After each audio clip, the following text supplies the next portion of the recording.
Okay, well, I am thinking we are going to get going here. It's a couple minutes after the top of the hour. We got a lot to cover.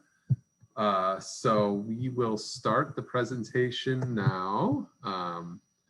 And we are going to be recording this presentation. So just to let you know that that's going to be happening. But welcome. My name is Chris Hund, Senior Director with the American Hospital Association Center for Health Innovation. Thank you very much for joining today. This is a kind of fun thing we're doing. We are, with this free event, offering a kickoff of sorts, a teaser for the brand new American Hospital Association Advancing Care Conference. So this is a conference that's going to be taking place later this year. And we just wanted to offer a teaser and kind of show you how the conference is going to run and what it's going to be all about by giving you a session that would be very similar to something you do at the conference. So this is called What's Your Story? Crafting Narratives that Inspire Change. So some rules of engagement, like I said, the session is going to be recorded. We're only going to limit that recording to the main session. So when you're in breakouts, because we will be doing some breakouts later on, that part's not going to be recorded. So no worries about that. That's kind of Vegas rules, right? And during the breakout session at the end, we'll have you unmute your lines and have you turn on your cameras too, so that you could talk with each other. Going to be small groups, so you won't be talking in front of this rather large crowd. During the presentation part, we're going to have you muted. And if you have a question, please either use the raise your hand function or enter your questions or comments into the chat. And I'll ask my team to let me know about that if something happens, because I closed the chat box for my presentation portion. We are going to be utilizing a PDF in the breakout part of the session and a little before. So the PDF was sent to you in email. Jen is going to be dropping that PDF, same one that we sent an email, in the chat right now. If you didn't have a chance, you can download it from there. And if you have technical issues with that, just get a piece of scrap paper. There's no need to use the PDF. It's just a really nice, fun, fillable PDF for you to use. But no worries if there's technical difficulties. A sheet of paper and a pencil is fine as well. All right, just some general Zoom tech tips. So you could listen to the audio on Zoom through your computer or through the phone. I think it's better to listen through your computer, but if there's a problem with that and you want to listen through your phone, the best way to do this is to log into Zoom first and then follow the directions to connect your audio. This way your phone number will be connected with your face. We don't want your face in one room and then a disembodied voice in another breakout room later on. So if anybody has done that, you just need to take care of that right now. You could also click on that arrow next to the mute/unmute button to switch your audio. If anybody's having any problems, feel free to chat a question in and one of the team will help you. As we're going through and you're typing in chat as we go, make sure that you either chat everyone if you have a question for the group, or chat an individual if there's a direct private question. Okay, so now a little bit about the conference that's going to be happening. So this conference is a national convening hosted by the AHA for frontline staff and leaders, and it's interdisciplinary. So we are trying to bring together people from all fields in healthcare, clinical and non-clinical people, individuals that are working at the bedside through people in leadership, people that work as nurses, physicians, pharmacists, quality improvement people, educators. We're really trying to bring everybody together because we understand that healthcare is all about the team. And this is going to be a place to really focus in on the best and next practices that enhance the caregiver experience, enhance the patient experience, and improve quality of care and value.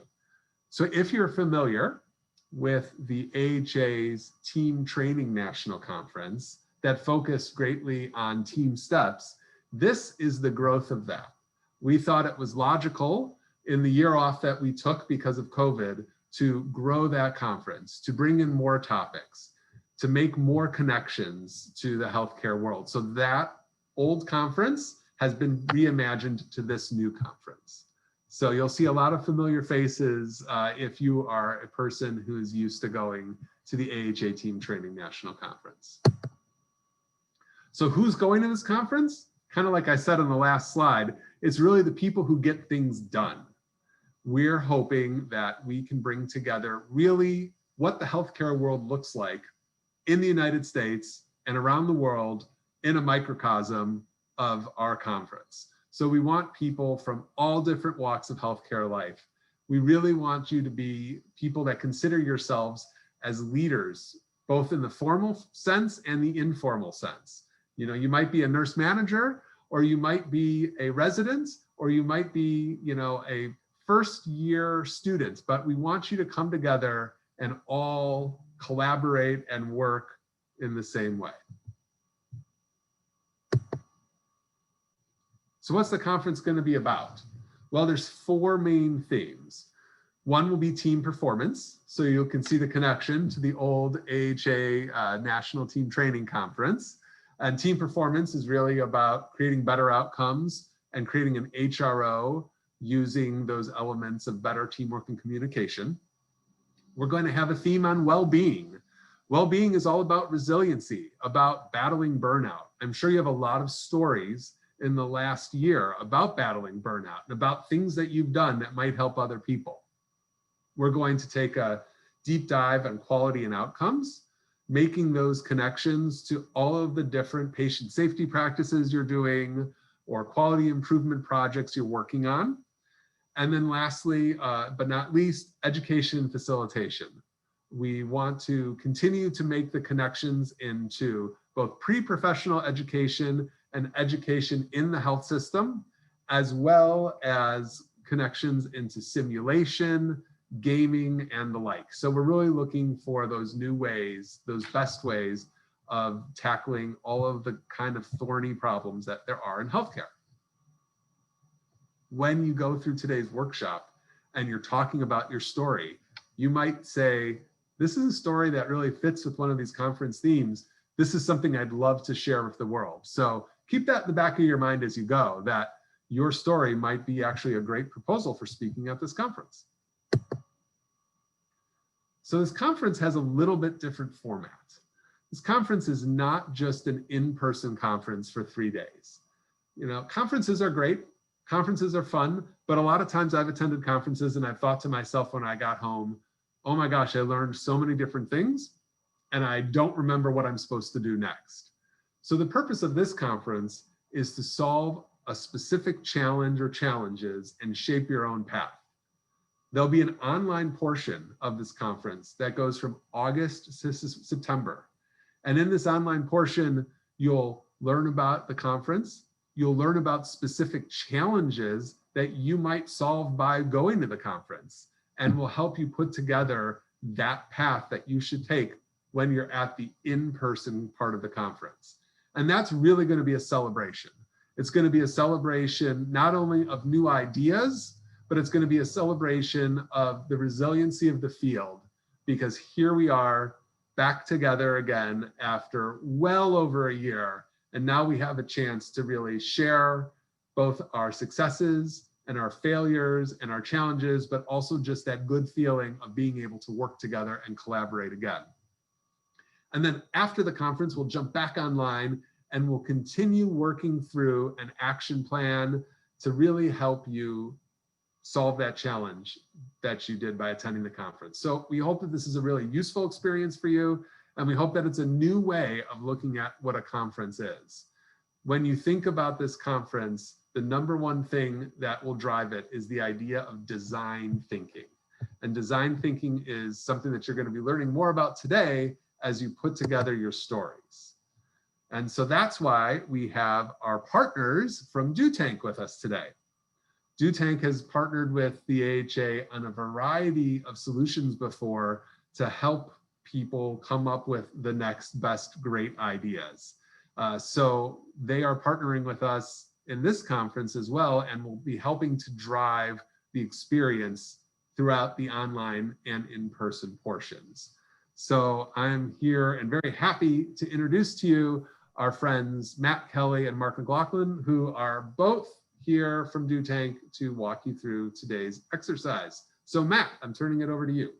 All right, thanks Chris, and welcome everybody. And before we switch over to the presentation deck, just expand upon kind of, who the heck are these guys? So my name's Matt. I'm in Chicago, where it's sunny and nice, as Chris kind of mentioned earlier.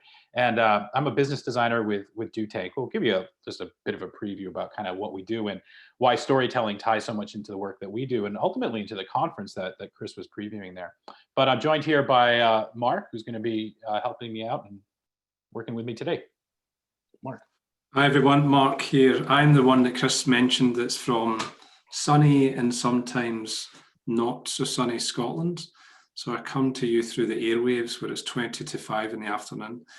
So very happy to be here. As always, love working with the AHA. Can't believe it's been over a year since we've actually done anything in real time in an event together. So I can't wait to do that and get going again. So look forward to some fun today. So Matt, let's go.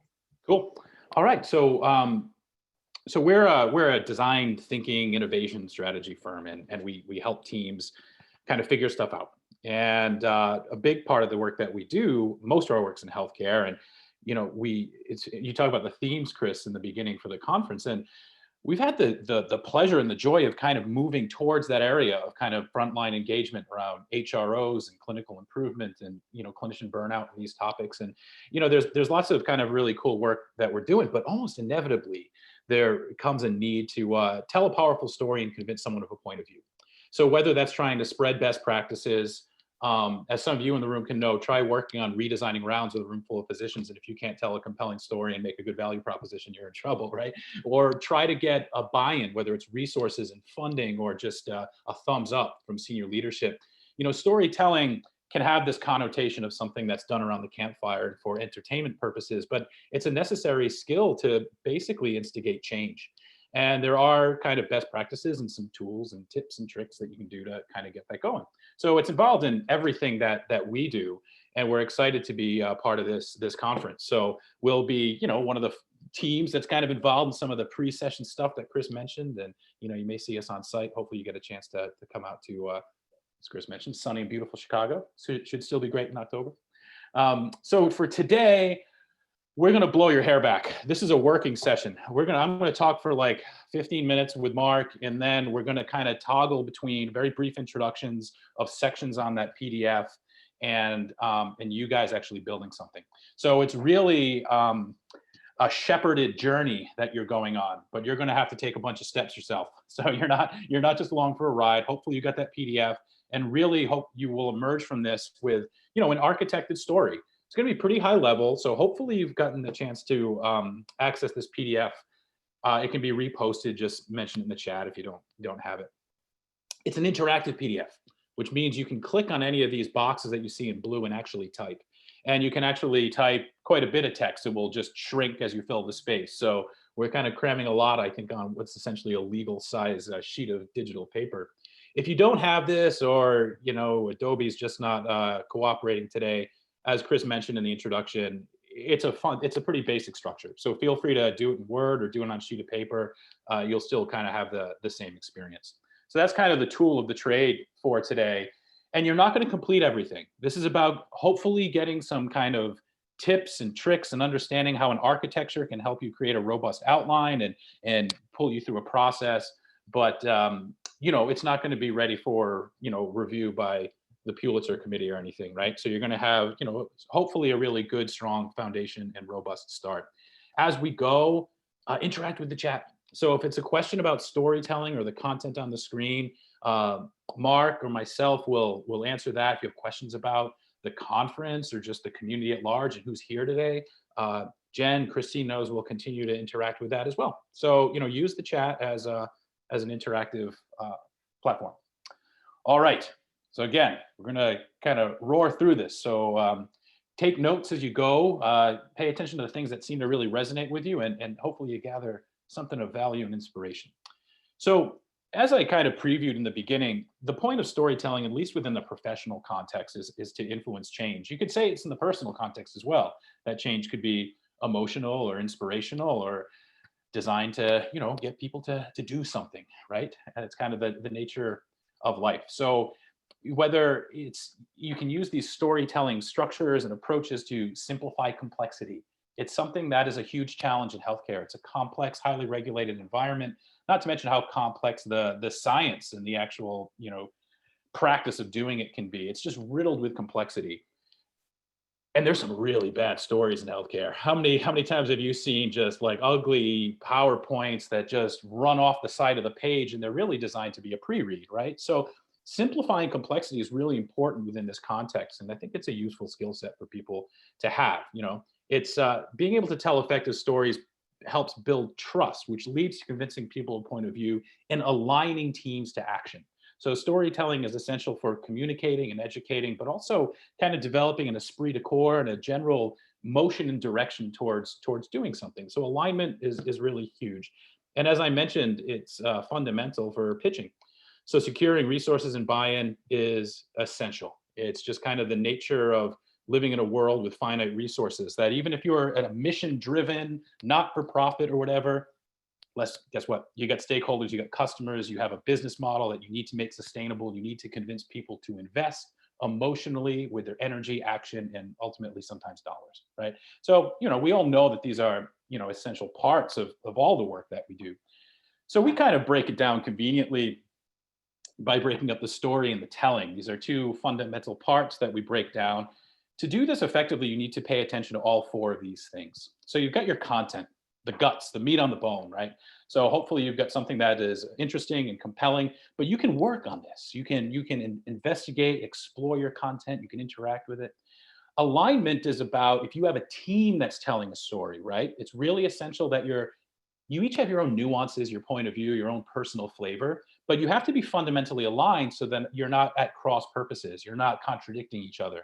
So we do a lot of work with teams. So that's why you're seeing this kind of team business orientation here, is you've got to be straight on the content, and the storytellers, the people, need to be aligned on what that story is, what its purpose is, the change it's trying to instigate, and the audience that it's trying to reach. The telling part is really, really critical. Channels, in this sense, are kind of the routes or the medium through which you tell your story. At your organization, you're going to have lots of things that are at your disposal.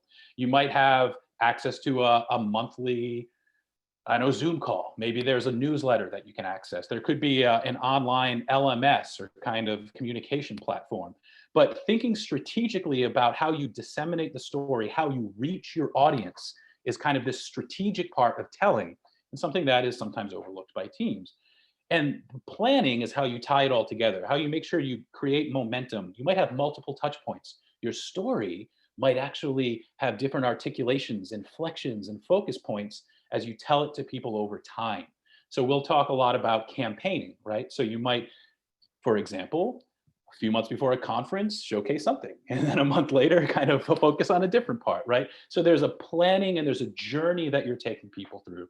So storytelling is a lot more than just having a great inflection of voice and something cool to tell and a sense of humor. It's really about being strategic and purposeful, and being able to have some project management skills as well. So again, I know we're flying here, but kind of going into the story.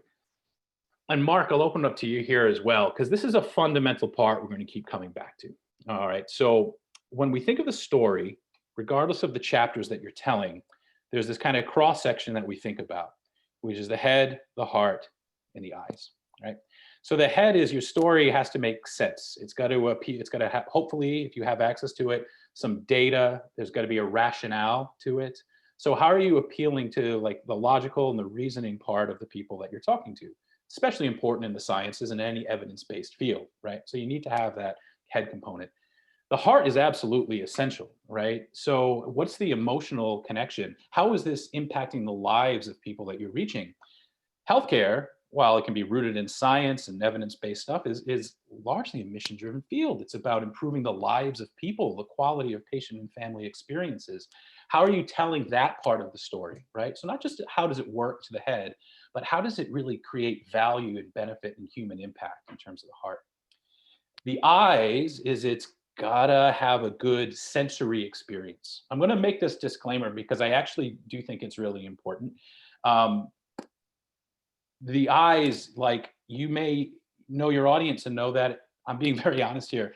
It's a visually impaired audience, right? So I don't literally mean just eyes, I mean the sensory experience, right? But a lot of times we are working in PowerPoint and the visuals are important. So how are you telling that story in a dynamic and kind of fun way? But it could be about the sounds and maybe the smells, I don't know, depending on what story and where you're telling it, right? But the sensory experience is really important as well. So we'll come back to this, but Mark, when you're talking about storytelling with folks, how does the head, heart, eyes come in? Are people surprised by this? It makes sense after you hear it, but what approaches do you see people usually having from the gut, and how does this construct help them? The macro part is logical, right? You know, when you see this, you think, of course, you know, I've got connect with emotion, connect with the human. We like to see things that look good and are compelling, but we don't do it because it's hard. It is actually really, really hard to do. So we default to head, we default to logic, data, detailed content, justify, justify, justify, justify. And it all makes sense because it's all logical, right? But when you're tuning into the heart and you're using the eyes essentially as the visual memory bank, because our brains are amazing machines at remembering visuals, phenomenal in terms of visual recall. That tends to be some of the aha moment, Matt, where you just, it's so obvious. It's like, yes, but how do you put it into practice? So that's where you end up doing things that we're about to do. Let's force it down a pretty simple, basic process that if we stick to it and keep doing it and get the reps going, it takes time, it takes many, many attempts. But the more you do head, heart, eyes, the more you just get used to it and it becomes the norm. Yeah, thanks for that. And the power of the visual ability is something that's a really good point. And the iterative process, you kind of foreshadowed that. We'll talk about that a little bit. You want to test your stories and try them out. So your story should have a coherent structure. It's something that is very, outlines really help. We'll go through this really quickly. If you're doing a pitch for investment, so your classic getting in front of the board of directors, 3-minute Shark Tank go, this is kind of a sequence that we always work on with clients. So setting the scene, creating the context, kind of warming them up to the world, right? The problem, the challenge is narrowing it on specifically what it is you're approaching. And then the customer center, getting even more granular in terms of the people. What's the value proposition of your offer? How does it improve lives? What's the business model, the mechanics of how the thing works? What are your key assumptions? So again, I'm talking about a pitch here, right? So if you're just pitching, you want to be honest about the things that you don't really know, and you may need resources to go out and validate these assumptions, right? What are the critical next steps so that if someone jumps on board with you for what you're proposing, what are you going to do next? And then, finally kind of tying it together in the ask of your audience. But for today, we've kind of distilled it down, right? So this isn't just a pitch. What we're really trying to do is create this leaner, inspirational template that's simple, easy to use, going across these kind of 4 chapters of your story and the head, heart, and the eyes. We'll go into this in greater detail when you really set out to building it. Real quick on the telling, and I know I'm racing through this because we're very ambitious, 90 minutes, and you're going to create a story and we're going to give you tips and all kinds of things. So remember the head, heart, eyes is important. Be intentional when you're designing your story, right? Again, and we're talking about stories, I think, largely in this professional context where you're trying to instigate change. So understand who your audience is, be very clear about the value proposition, why the heck they should care. Right? People have a lot of competition for their attention and time and their resources. So be very aware of your audience and what's in it for them. Know what actions you want to instigate. So human-centered design thinking philosophy, which is the stuff that Mark and I are kind of embedded in, is largely a job of reverse engineering. You start with the end. What kind of outcomes, what does success look like? What do you want people to do? And then it becomes a question of what do you need to build in terms of experiences and stories, products, services, whatever it might be, in an effort to reach those desired outcomes. And that's in service of what? What are you trying to achieve? So as we mentioned, it's important to, have the plan as well, and realize that this is a really important point, I think. You don't have a one-size-fits-all story. You're going to have different stories for different audiences because different people care about different things. Some audiences, like executives, might be, I don't want to see in the weeds, the nuts and bolts of how you guys are going to have a daily meeting and stuff. I want to know what impact you're going to have in 2 years and what do you need. Whereas an operational community-based partner might really want to know that stuff. So know that telling the story and always keeping the audience front of mind means that you might have different versions of it. When you're telling your story to instigate change, the comfortable thing is to be like, oh, Bob or Jill or whatever, they're just going to shoot this thing down. They hate this idea. The counterintuitive choice is involve people into the storytelling journey early. Because when you bring your critics in early, you create the opportunity for them to see the story being built, which yields a sense of ownership, contribution, and a deeper understanding. When you have ownership, contribution, and understanding, it's much harder for these potential critics to stand on the side and just throw darts at your great idea, right? So this is getting into the tactics, the Machiavellian bigger picture that surrounds the story of how you use it to implement change. Test your story. Mark talked about this. We do this with folks all the time. The ostensible reason for testing a story is, hey, I want your feedback. I want to improve it. But it goes back to the previous slide. By generating early buy-in through this testing process, people are honored generally to be asked to give feedback and test. It's an honor. You think my opinion's important. You think it's worthy of bringing me as part of a small select group into this journey early. So test your story. You'll get that feedback that tightens it, but you'll also start to mobilize your community.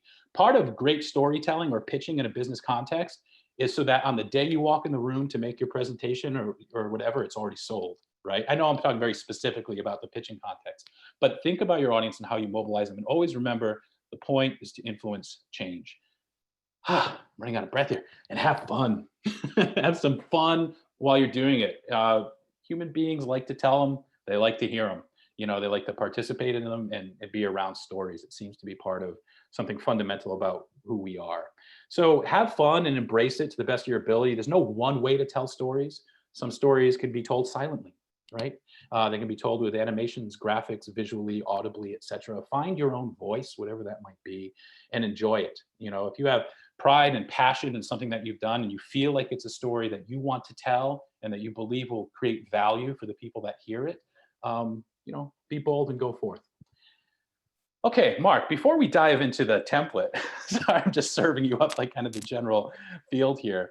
What are some key things that come to mind for you around the storytelling, build, telling, audience mobilization journey? I think we're hardwired to constantly push people on who's the audience, what do you want them to do? Who's the audience, what do you want them to do? Not how you're going to tell it yet until you understand who the audience is and what you want them to do. And overcoming that first brave step to take a rough, ready prototype of a story on the road and have it get beat up. Just let people loose on what the part that you said around getting early buy-in, getting their fingerprints and their DNA all over the resulting part. That to me is, all of those things are just so fundamental to this. The rest of it are the mechanics of the tools that we use and the approach that almost feels like the easy part, Mark, but that's what it makes me think about. Yeah, absolutely. There's a big picture of strategy that wraps around the whole thing. So we're going to dive into the tool. And just as you've already heard us foreshadow many times, we start with the end. We start with the customer we're serving. So many of you have probably used empathy maps or empathy tools to try to understand patient experiences or colleague experiences. A lot of times these maps kind of outline a cognitive experience. What do people see, hear, think, feel, and do? Sometimes we'll distill this down into pains and gains, and that's what we're going to do in this case, this kind of distillation of human experience. But there is this big shift, and we experience it all the time. People get very excited about the work they do, and what they end up doing is they end up telling stories to themselves, is what it boils down to. They tell a story that they think they would like to hear, that's filled with all the detail and the nuance of their professional expertise, but that's not necessarily the story that's going to land with the people they're trying to influence. So again, we're just hitting it home again. It's flipping from what we'll sometimes call product-centric or kind of being self-centric, if you will, to really focusing on the audience. So without too much further ado, just to let you know how the rest of the bulk of this workshop is going to work, we're going to focus on part of your PDF or blank sheet of paper, whatever technology you're using. Hopefully you're able to access the PDF though. And you're going to fill it out. So during the session, I will introduce it like a minute or two, and then you'll have approximately 7 or 8 minutes to work on it. It's going to be a mad dash for each section, but we're going to take it section by section. So I think there's 5 sections that we're going to be breaking this out in. During the 7 or 8 minutes of working time, Mark and I are going to throw out what we call trigger questions, or prompts that essentially get you to think, oh, maybe that's something we can do. We won't be offended. Heck, we won't even know if you put us on mute or turn the volume down, right? So if these trigger questions, whatever. But for some folks, they help just kind of spur creative thinking. And maybe it's better to have silence, but it'll save us from long stretches of silence. So anyway, that's going to be the flow. If you have fundamental questions on that, post them in the chat. I can't see the chat, but someone will help you out. All right. So the job to be done here is the title for your story. And you can wait on this. If you want to put the title in later to see how it develops, that's fine. You can always change it because you can type in and delete. Who is your audience? We want you to identify a specific group that you're presenting the story to. Could be colleagues, could be nurses, physicians, families, patients, executive leadership, HRO consultants. I don't care, right? Who is the audience that you think would be interested in the story that you have to tell and that you would like to influence into some kind of action? Hopefully it's a story that's from a professional experience. Hopefully it's a story that can provide value to other folks in the healthcare space. And super duper bonus points if your story aligns with the conference themes and maybe you even want to present it. So not only are we giving you storytelling tools, we're giving you a stage and a platform potentially to tell it. What a deal. So anyway, think through that kind of framing. Hopefully you've had a chance to think about it already.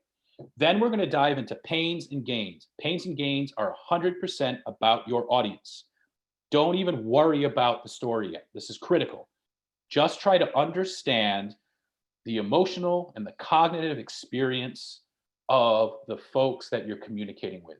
So a head of marketing at a health system, right? Pains could be, have not been able to have in-person events for the last 13 months. Have not been able to get our message out because our budget's been cut due to COVID restrictions, whatever. I'm making this up, right? Think about your audience and then try to think about pains, what keeps them awake at night, what risks they observe, the challenges they face, gains, what do they dream about, what would exceed expectations, what would excite them. Pause there, take the next 7 minutes or so, I know it's fast, and try to fill out this section of your form. Cool. So Matt, while people are doing that, when you think about, you've said that a million times in workshops, live, remote, the typical challenges that people have in answering that question are what? How specific do I get? Is it down to a single person? Is it a persona? How do I make some choices? Pick my top 3 areas I want to go after, because we know when it comes into it, the more concrete that we get, the more specific we get with the target audience, the easier the storytelling becomes, right? If we go for a vague, wide audience, it becomes a more generic, less relevant, less compelling story, right? Yes, but sometimes that is your audience if you're trying to reach people at scale. The reality is you are doing it at this different levels of specification, and it works at all.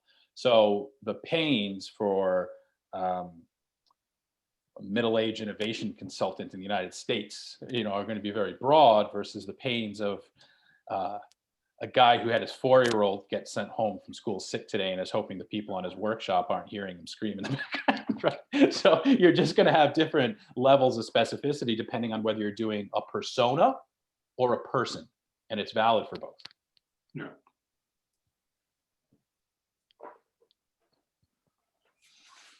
And we encourage people, right, to, make logical assumptions about their understanding of that group of people, right?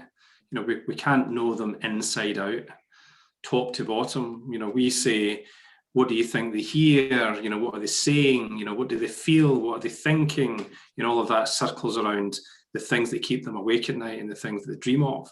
We can't possibly know all of that for every single persona or every single customer segment, right? But, you know, based on the experience that we all have, we can make some logical assumptions. Part of that ultimately you do get to test through storytelling, right? Yeah, you know, a lot of times what you're testing isn't just the content of the story, but you're testing your understanding of the audience, right? So it's a really good point. These things are going to be fraught with assumptions when you're thinking about your audience. Question in the chat from Abigail about, can you explain the gains? Yeah, the gains, some folks might, well, isn't the gains just the relief of pain? I'd say gains are about exceeding expectations. What do they dream about? What would, you know, just make them absolutely thrilled? So the pains are the things that are getting in their way from from meeting their own and their, you know, perhaps professional expectations. So they're the liabilities and the things that they worry about. And the gains are like, oh my God, if that happened, and I don't expect it to, unbelievable, right? Yeah. So that's kind of the way we kind of look at that. They're two sides of the same coin, or they're actually more of a continuum, kind of the emotional experience, but yeah. Another question in here, is it pains of target audience or pains of getting resources to work on interventions? So it's definitely, this is a focus on the target audience of your story. So think about the, you know, what keeps your target audience awake at night and what does your target audience dream about? Yeah.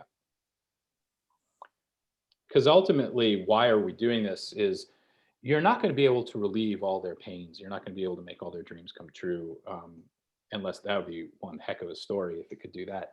But you want to be able to see areas where you can actually make an impact. And the idea being that if you're tuning your story or your pitch or your product or service or process towards the pains and gains, you're more likely to create something that will resonate with their experience, right? So if you know there's a pain that really, you know, bothers them or gets in their way on a consistent basis, if you can address that pain, if not solve it, then you're really onto something, and your chances of creating something that lands and generates excitement is greater. Yeah. Typical aha moment, Matt, when we do this is when people, so this 6-minute block, we're scratching the surface of empathy, right? Yeah. You know, the empathy mapping, you know, deeply understanding your target customer, consumer, patient, whoever it is that may be the main target audience for the story. The typical aha moment is, wow, we never, ever allow ourselves really any amount of time to think about the target audience. We're too obsessed, going back to your product-centric, service-centric versus customer-centric, consumer-centric, patient-centric slide, just allowing ourselves even a small amount of time to think through that lens of the target audience is amazing insights, especially when you do it with your team. Oh, 100%. And I hear different versions of this. So sometimes we'll hear that, like, hey, we never allow ourselves the time to pause, actually think about our audience. Well, here's something else too, which is we deal with this audience every day. We'll hear this with sometimes folks that work with patients. We deal with them every day. We know them extremely well, and you do. But that's not the question. Do you allow yourself pause to like write it down and share with other people and think about where the persona begins and where the person begins, right? So it's not just about knowing your audience and just having that as an intuitive knowledge. There's a way of making it an explicit exercise and really thinking it through out on paper or screen that it is helpful in storytelling design. So I think for a time, maybe we'll give it about one more minute or so. Again, just get as far as you can get. And you'll be able to keep these things so you can add to it afterwards or what.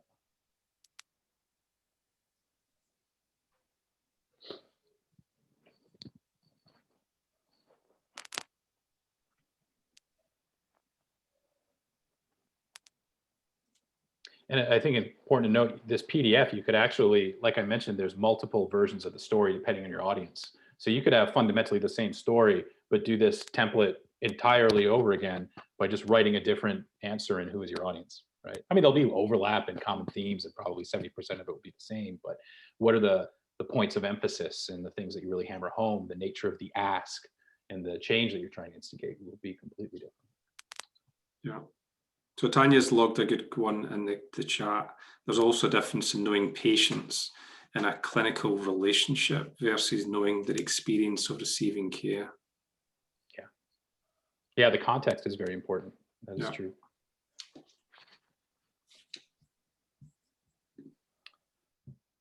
All right.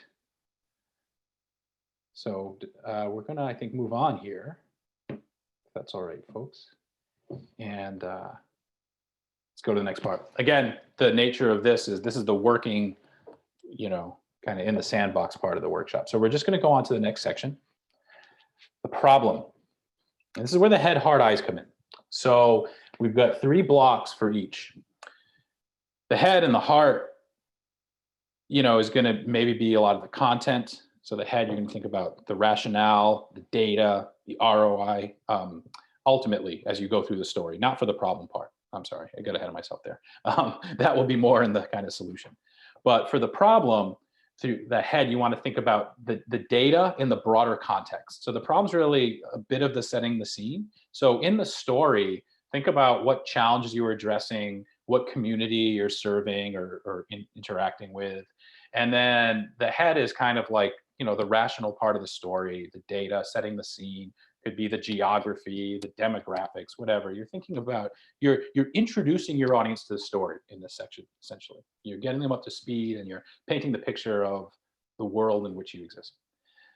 The heart is trying to get at like the emotional dimension of the problem, and this can involve data as well. It could be mortality or morbidity rates or things, or it can be personal stories, like a time. The heart part is a great place for kind of personal case studies. Like, one time I had a patient that came to me and said this and this and this, and speaking of heart, it broke my heart, right? So you're really trying to connect with your audience at this kind of emotional level. The eyes, this is a little bit more strategizing here, because you're not actually drawing this thing or building the PowerPoint deck right now.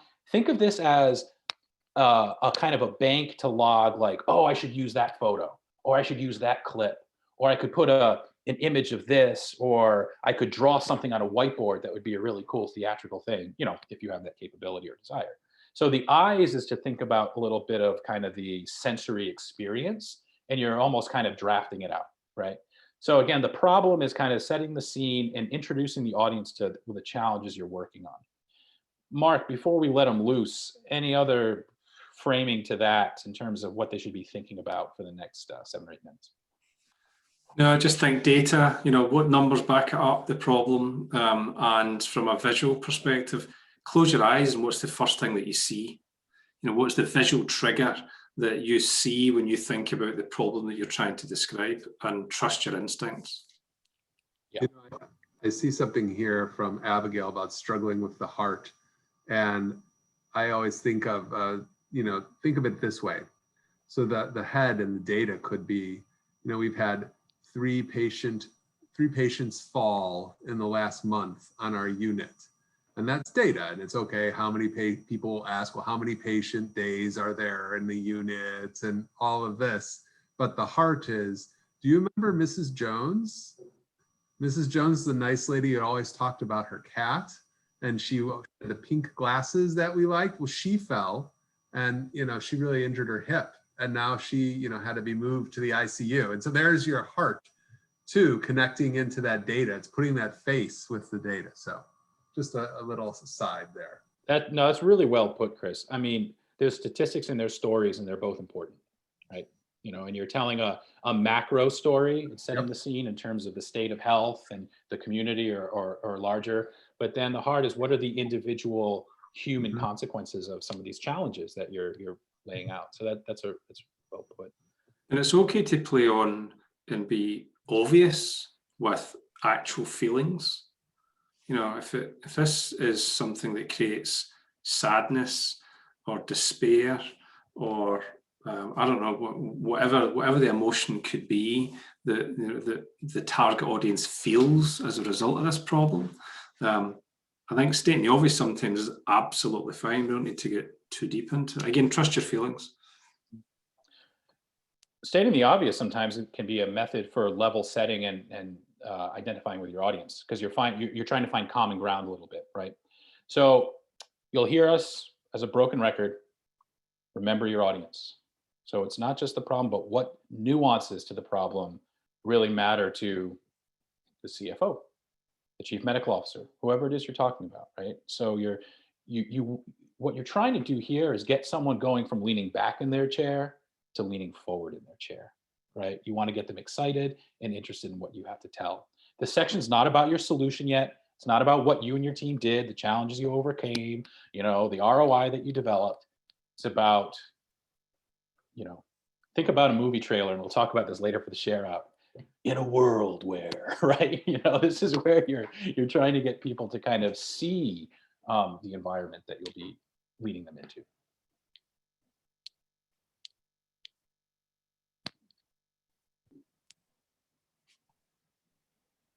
So are we in a build block now, Matt? Just double checking. So oh yeah. Hopefully you guys haven't been waiting on us. Just crack on. trust your instincts. What's the 30-second brain dump in each of these squares is where I would start, because that's where it goes.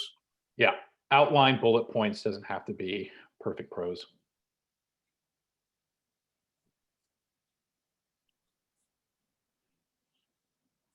Sometimes architecting a good story, half the battle is just getting started on it.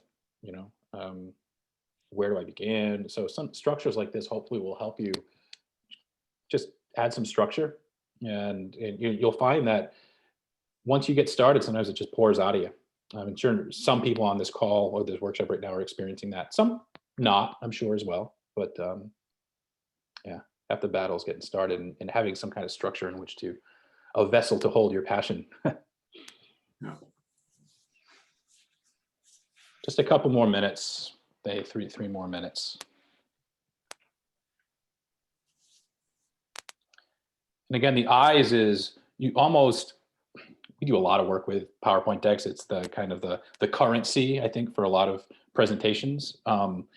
And the eyes, you can almost strategize. What do those slides look like? What are the pictures on the page? What are the visuals? Because making something visually compelling is really important. And oh boy, no offense to the 150 present company, but the bar is pretty low visually in healthcare sometimes. You can really impress people by having something that's dynamic and visually interesting. It can be a real differentiator. I've seen it happen many times. Heather seems to agree with that a lot. An important little side note, I think I referenced it earlier, is just be aware of the differences between a pre-read and a presentation. I know sometimes it's very common to send the presentation before a meeting, and that's fine, but there are things you don't want when you're giving your presentation to have so many words on a slide that they're not paying attention to what you're saying or the energy in the room, and they're just squinting at the screen, right? So just with the visuals, just think about your context and fit your form to meet the function, right? In terms of how you build that thing. And if we've been honest, Matt, that's not fine. I'm just being kind. It's not fine. There's a difference between a document and a storytelling deck, between a animated 60-second trailer and a 5-minute, sit back and watch, with a little bit of popcorn and really let something sink in. It's back to your channel thing at the start of this presentation. I think it's really important. I feel really, really strongly about that, because we see so many bad examples of it, and it doesn't set people up for success when they do come together to share stories or to influence change, because it's easy to pick holes in things that are either half a document or half a deck. It's like, be one or the other, That's a good challenge. Yeah. All right, and I asked the broader team too. Jump in if our time's getting really skewed in terms of our timing. I think we're trying to catch up a little bit, but we're doing okay, I think. Question from Roberta Brofman. I have produced explainer videos. What are your thoughts about those? You are talking our language, Roberta. Absolutely. Really simple little voiceover pre-watches, as we would call them, just to let people hear and feel sometimes the emotion. Keep them short is, I guess, the feedback we always get. Sometimes we make them a wee bit too long. I think that they go down very well. Yeah, and pre-watch videos do not require a film studio. Right. Quick time player and a slide deck, and you just kind of talk over it. It's, you control the pace and the flow. And so, yeah, no, those can be very useful. All right, folks, we're going to move on to the next section. So hopefully you've set a compelling scene. You've gotten your audience leaning in a little bit.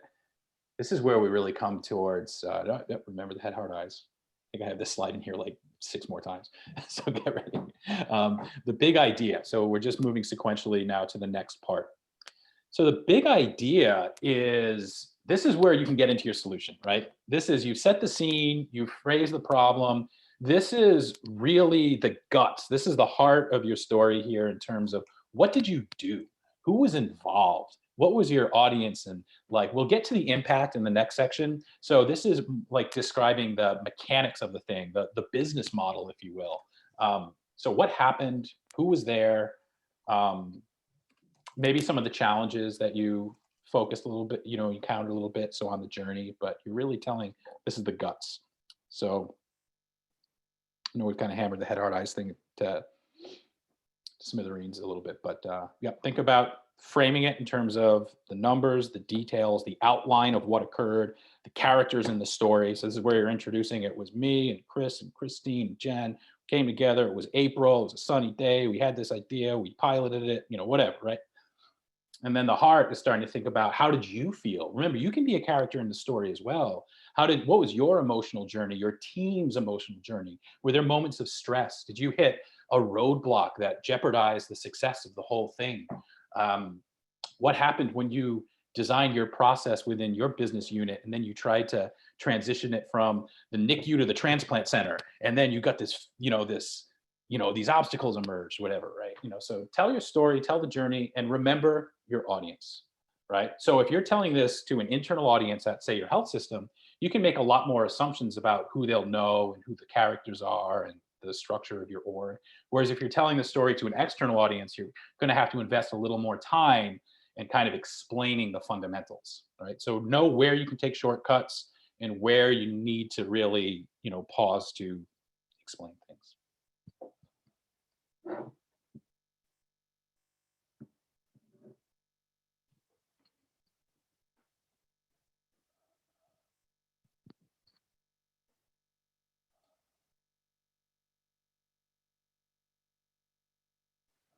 Mark, how do you help teams kind of, I know we use canvases a lot, like the business model canvas and stuff, but how do you work with teams to help them kind of flush out the it of their story? Well, the big idea piece. Exactly, yeah. It varies, Matt. So sometimes it could just be nothing other than, the whiteboard. But our go-to, as you know, is business model canvas, and then double click into value prop design. And again, if we understand the audience, which again sounds like the broken records, and we understand what problem we're trying to solve, or I think to someone else's question earlier, the opportunity we're trying to create, which is the gain creation, right? So we don't always have to be in problem solving mode. Then you're into, right, what's the value prop? Like how do we relieve pain, or how do we, enable some form of gain? And that architecture is crucial. Otherwise, what you're into random ideation things with loose design criteria, which isn't helpful. And the acid test is always about how concrete it is, because you said it in the backdrop piece, when you go a little bit deeper on the story, gaining confidence in how it works, the head part of the big idea. What's the mechanics? Does this make sense? Is it realistic? Is it scalable? Is it practical? Is it financially viable? Yeah, I get that you're going to make somebody who is sad happy, love the switch in emotions. The big idea is hard to not have wrapped up in the kind of business model piece, I think. Yeah. Just to expand on that, some kind of trigger questions then for the audience. So your big idea, if we think of it from a business model, again, who are the audience? What's the value proposition? How do you reach your audience for this big idea? Like, how did you connect? How did you communicate it? What kind of relationship did you have and develop with the people that were, the beneficiaries of this idea, or the folks you were working with? What was the revenue model? How did you fund it? Was it revenue generating? Was it funded by a grant? Did you have to use part-time of other folks? Like, you can get into the details a bit. What key resources were necessary to fuel this? Did you have to use a fundamental piece of software? Was there a capital investment, or was it take up some real estate? What were the key activities, the things that you had to do every day as you were on this journey? What were the key partners? It's a huge part of the story. Were there other organizations or teams that partnered with you to help make this whole thing happen? And then sometimes, depending on your audience, you might want to think about the costs. If you're trying to pitch this as something that other people should undertake, how can you give clarity around what kind of investment will be necessary? So these are some of the, we're throwing a lot at you here, but these are some of the fundamental sub-questions. To repeat, who were the beneficiaries? Who were you serving? What did you offer them and how did it work? How did you reach them? What relationships did you have? How did you generate revenue and make it sustainable? What resources did you need? What partners helped you along the way? What activities drove your day-to-day work? And what were the fundamental costs? And I think from a heart perspective, Matt, which obviously starts to become a less tangible, right? It's less mechanical. Then our connection to that is around behavior change. So you're touching on the cultural sides of change. Yeah, we can change the business model, cool, new routes to market, and all that sort of stuff, amazing. But actually, this is the big idea here, is more of a shift in behavior. We're going to stop behaving in this way and flip to behaving in this way. And the net result is X, Y, Z, which is supported and underpinned logically to talk to the head about the business model mechanics. We need to change this structure and whatever that may be.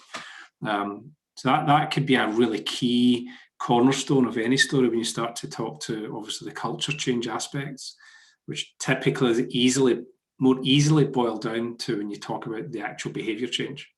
Right. Making it real to someone. We all talk about, yeah, let's enable a culture of innovation. Okay, what does that really mean?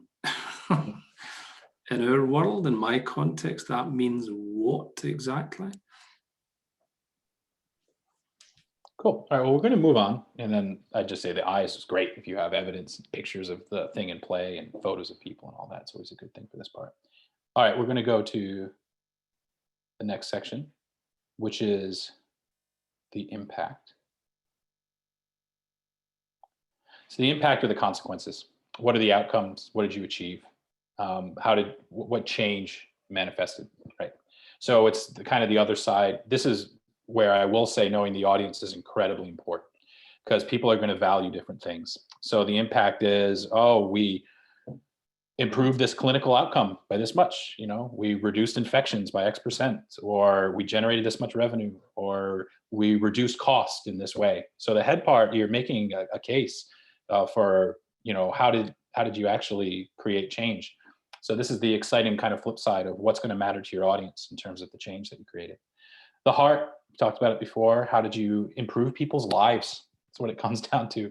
The story, Chris, that you mentioned about the woman that comes in, well, what's the impact side of that? The problem side is you saw a woman walk in with these, challenges or whatever. The impact side is you helped her in this way, right? So this is where if you are telling a case study of a person, which is a valid tactic, you don't have to, but if you do have like a person or people as a thread, this would be a flip side of how you can show you actually made a difference. And the eyes, data is important here for the heads. Can you show that ROI? That can be really helpful. And, of course, pictures and photos of positive outcome. So I'll let you just kind of breathe on that for a bit and take a few minutes on the impact of your story, thinking about what your audience will care about.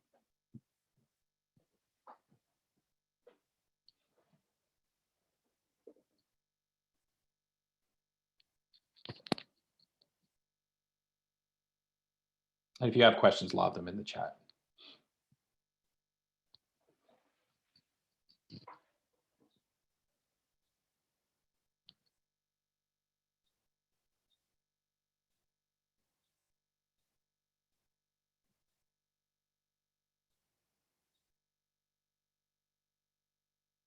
This is where we recommend theatrics like pyrotechnics and crazy loud music and interpretive dance. You really want to get, no, I'm kidding.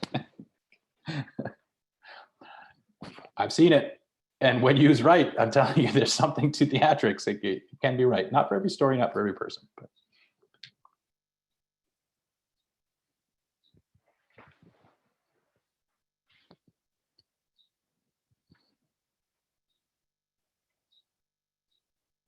And the telling of the story, sometimes, teams will do a collective presentation. It's very common. It's not necessarily one person that goes up on stage.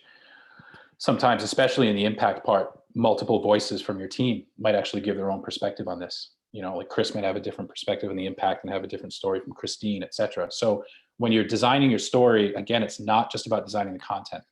You're also designing how you're disseminating it, who's telling what. Again, if you have a team that's telling it, you can be pretty creative here. Matt, we love teams for doing presentations, be them at conferences or webinars or whatnot, because it really, bringing those different perspectives and approaching the storytelling in a conversational manner seems to also get people to lean in. What's that guy going to say now that Matt said that? How are their different parts forming together? Yeah, it's true. And some people are drawn to different storytelling types. Some folks really like the very theatrical and energetic speaker, and let's be honest, other folks might be a little turned off by that and like the calm, collected. So having different styles on stage to tell the story through a few different lenses can help you increase the reach. Definitely. There's also an audience thing there, Matt. Difference obviously being on stage to hundreds of people versus being in a boardroom to a dozen execs versus the one-to-one informal chat, be that in a coffee shop or, remotely on Zoom or Teams.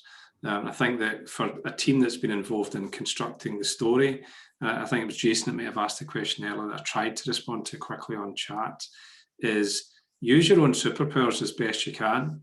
So if people have collectively designed the story, get the finance-minded person in the team to talk more with the folks that understand that stuff, or the people who are more comfortable with executives or more customer-centric, or whatever the makeup of our storytelling team is. Because obviously there's no doubt the stories are better when they're designed by teams.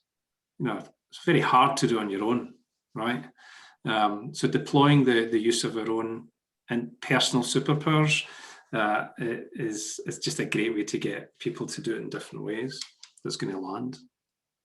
Yeah, and it makes your story more nuanced and robust, right? Because if I was asked to do the finance and this and that, it might lightly touch on the finance, but if you have I think an important point to make here on the impact part, we talked quite a bit in the lead up about testing your story, engaging with your audience early, trying to make, if it's a pitch scenario at almost a foregone conclusion, you want to test the impact. So this is a huge thing to test. So let's say you want to talk to colleague nurses or physicians, clinicians, right?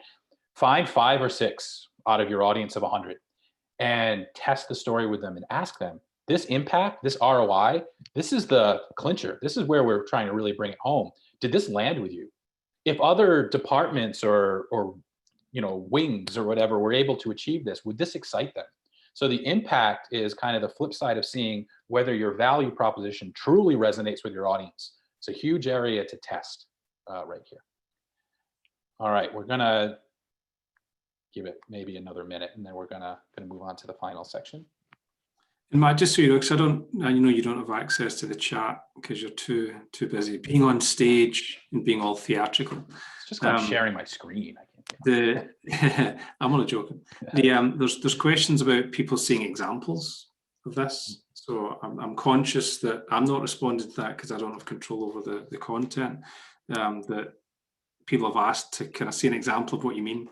So that's just an FYI there's quite a few people have said that. So I don't know whether that's something we plan to show today or something we share post today's session, just something for you to think about. Yes. Okay.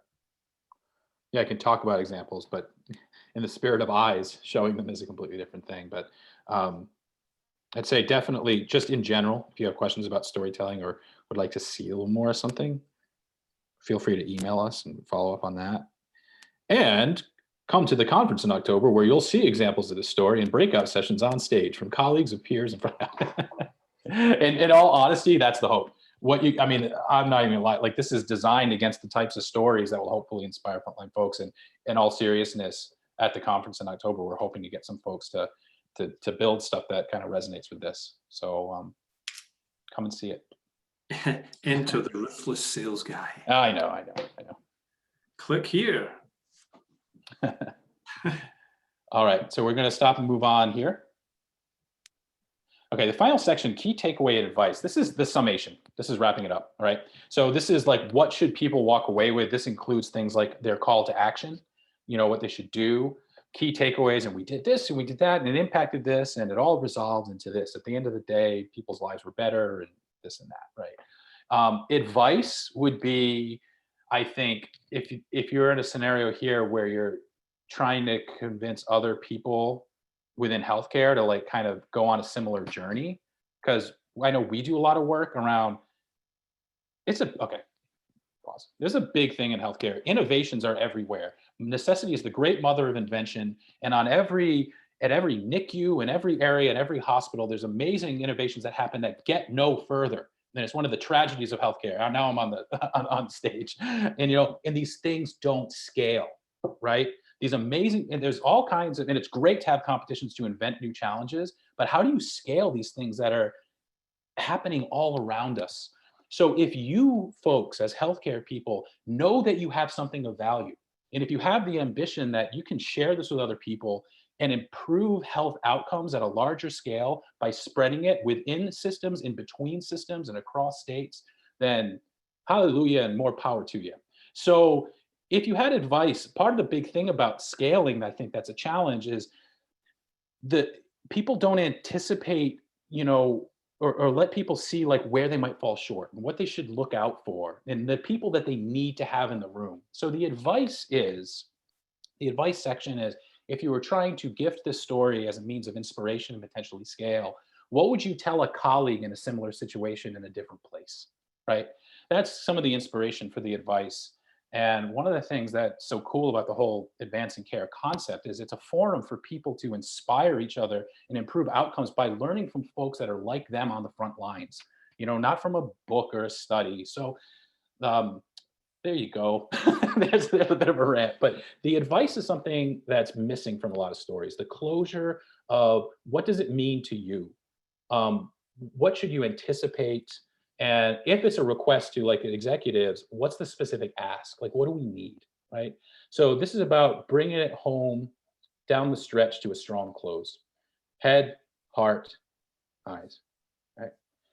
That woman that Chris mentioned in the beginning that came in with the challenges and then the impact we showed.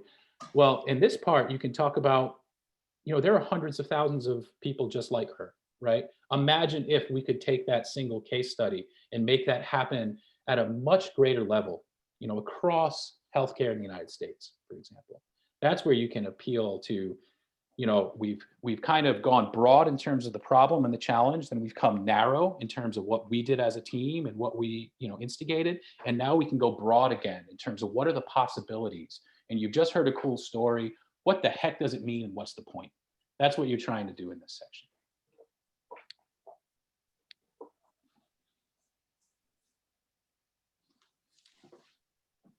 Common failing point, Mark, right, on strategic stories to tell is either the ask is way, way, way too wishy-washy and not bold enough, or it's a weak close. Like make it real. Make it concrete as you possibly can. And again, bearing in mind, like the broken record, it has to resonate with the target audience. If you're asking Matt Kelly for something that Matt Kelly just doesn't care about, then guess what? Matt Kelly won't care. Whereas you talk to him something about that he cares about, he's going to listen, and you've got his attention from start to finish. And it could have been captured on one weird little visual that captured his imagination about the problem to solve, and you've got him for 10 minutes. So a strong close of some description, making it concrete, is where a lot of the stories fall down.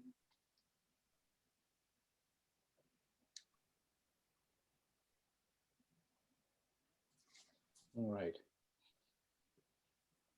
So yeah, I guess you could say there, Matt, so just as we finish this off, if everyone who's going through this process just now, imagine yourself on stage in October at this event, just to your point around inspiring your colleagues that are in the room, that final 30 seconds, if you're going to listen to anything, you listen to this part of my story, like really close it hard. So, play with your own emotions on what you would love to share and inspire others within the context of this story. I can imagine, myself on stage and how I would feel, and like looking at all these faces, you get that inspirational moment that doesn't require a lot of content. It's more around the passion for it.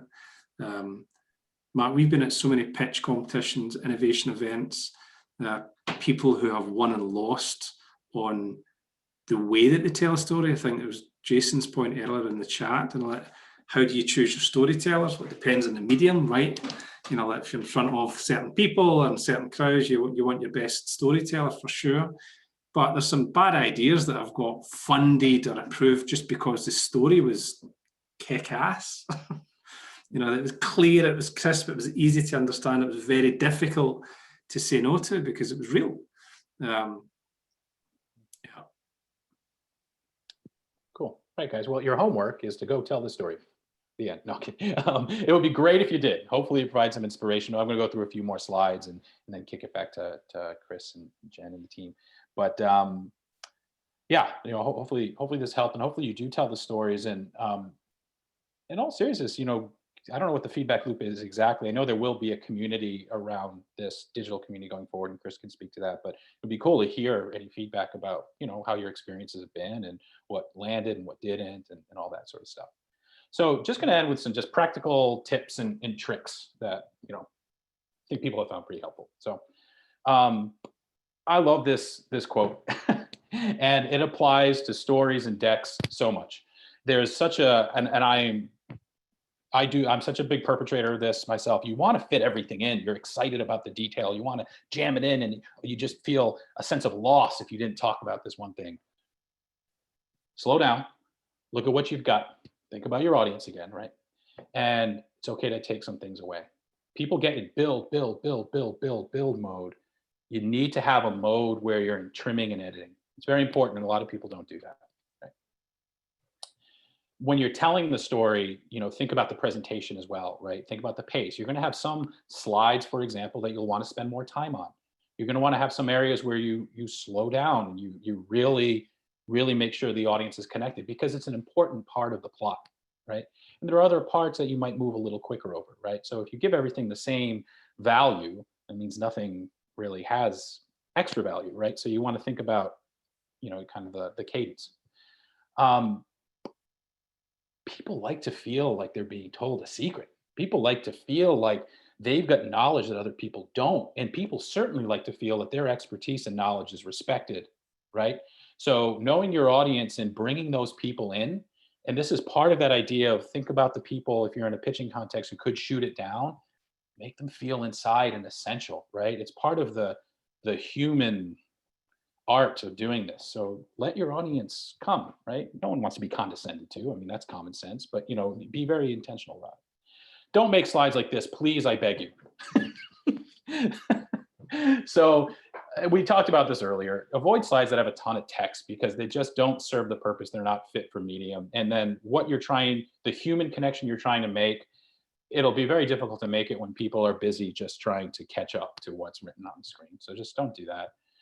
But absolutely include rigor, right? So it doesn't mean like by not having context, you're not rigorous. Like you still need to have like data numbers. And we tell folks this a lot, like I know it depends on the context, and you're not going to have back of the napkin numbers when you're talking about mortality rates. I get it. You got to kind of be appropriate for the conversation that you're having.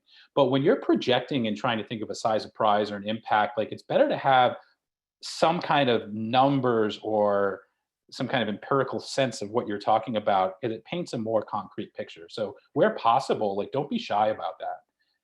I know this is like slide deck 101, and you guys all know this, but well, maybe you don't all know this. Um, Google image search is super powerful. You can have more dynamic things. You don't want pixelated pictures. I know this is very basic stuff, so some of you are probably rolling your eyes, but it's important. Look for large pictures. They're going to be less pixelated. They'll look better on screen. You'll see like color. You can do transparent. So if you've got a logo and you don't want to have that white box around it, most logos have a transparent version of it, so it'll look much cleaner on the slide. If you're publishing something to a public audience, usage rights can help you, create something that you won't have copyright issues. So this is basic stuff, but really important fundamentals if you're building decks to make them more visually lively.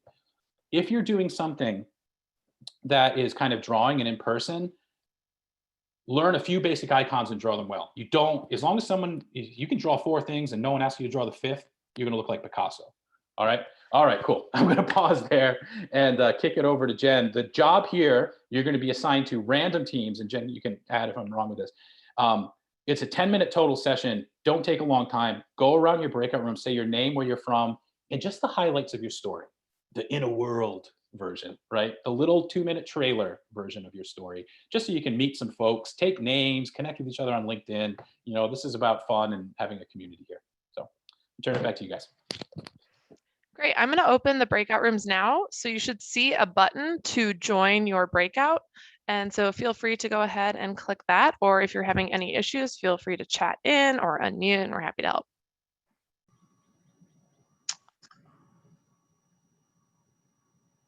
All right, Chris, it looks like everyone's back.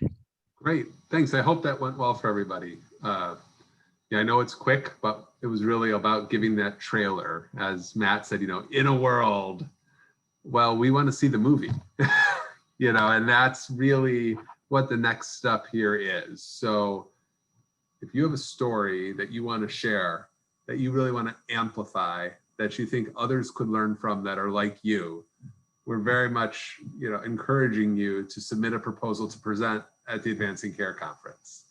So it's a pretty easy process to submit a proposal. You still have a few weeks. It's not until June 1st. So we purposely planned this to give people a couple of weeks if they came up with a story that they really loved. So that is really what we're looking for from you, is to be able to tell that story and to spread it with a whole bunch of people. So fingers crossed that you do that, because we want to hear about these movies more in person. If you don't have a story that you want to share, though, we'd also love to have you come, because we think that there is going to be a ability really for people to learn from each other and for there to be a real community. In the past with our conferences, before it was called this conference, when it was the AHA Team Training National Conference, we were really into interactivity, into people learning from each other. And we just want to make that even bigger now. So this is an opportunity for people to have that community that Matt and Mark were talking about, that community of people storytelling and working together with each other.